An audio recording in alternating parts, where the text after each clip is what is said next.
Hilary scorned. The politics of fear. Is Obama more afraid of Hillary or his wife? The following video is an exclusive for LiveLeak.com, and it's brought to you by the Sore Loser Department of the Jim Greenfield Show, which is at jimgreenfieldshow.com. Quote, "The prince should seek to be loved and feared. But if he has to choose between love and fear, it's better to be feared." That's from Machiavelli and the Prince. Now, Hillary supporters have been all over the airways and the internet venting their rage and outrage at the way the Democratic Party has treated their candidate.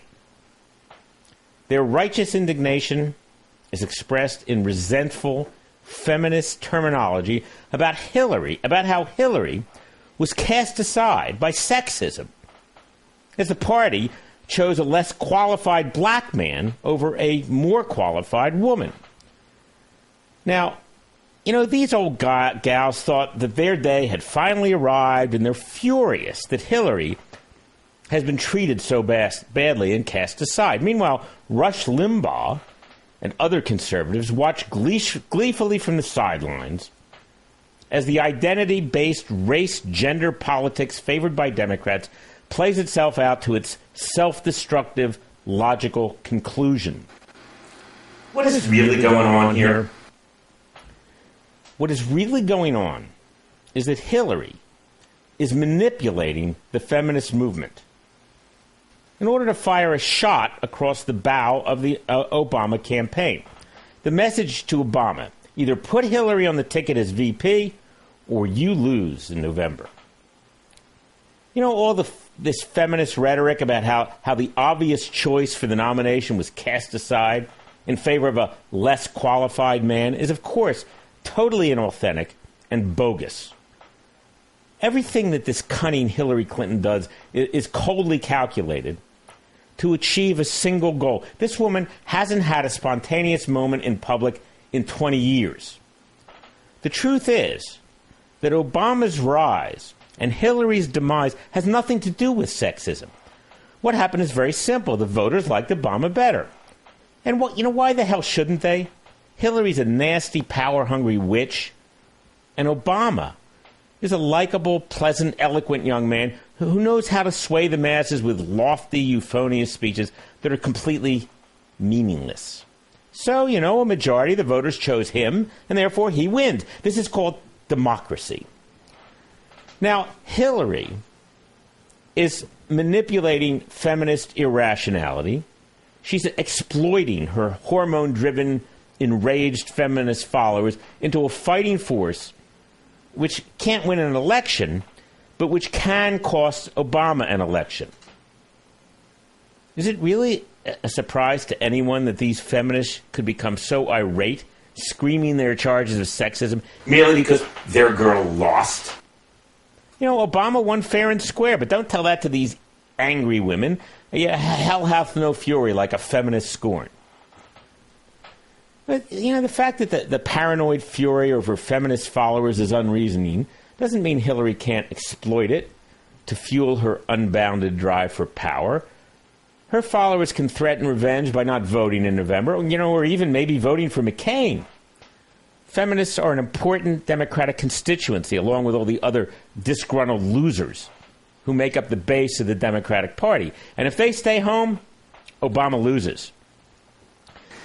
Obama's dilemma is that after this dirty Clinton-esque campaign that she ran against him, he undoubtedly hates Hillary.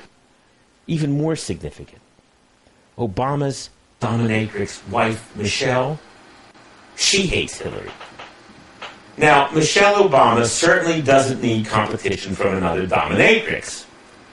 And Michelle has reportedly told her husband that if he takes Hillary on the ticket as VP, that she, Michelle, will refuse to put on leathers and spank him or whip for his entire first term in office. If fear that Michelle will punish him isn't reason enough for Obama to not cave into Hillary's demand for the VP spot, there are also some political risks. Obama knows a lot of voters hate Hillary's guts, not to mention the risk that Republicans will bring up even more dirt from the mountain of dirt from Hillary's sordid career. Even worse, Obama may be smart enough to realize that if he wins the election with Hillary as his VP, what's going to happen? The daggers will be drawn from Inauguration Day on, assuring that he won't survive his first term in office. Obama will have to watch his back every second.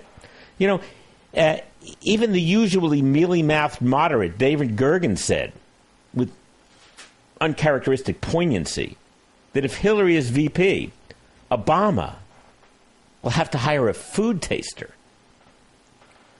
Actually, I suspect that unlike the never subtle Lyndon Johnson, the Clintons are more likely to resort to character assassination rather than actual physical assassination.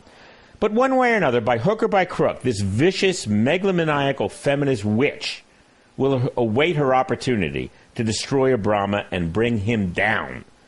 As this is the only path left for her to fulfill her insatiable lust for the presidency. Which brings us back to the opening quote from Machiavelli, who was the Karl Rove or James Carville of his day. Hillary knows she can't make Obama love her. Hell, she couldn't even make Bill love her.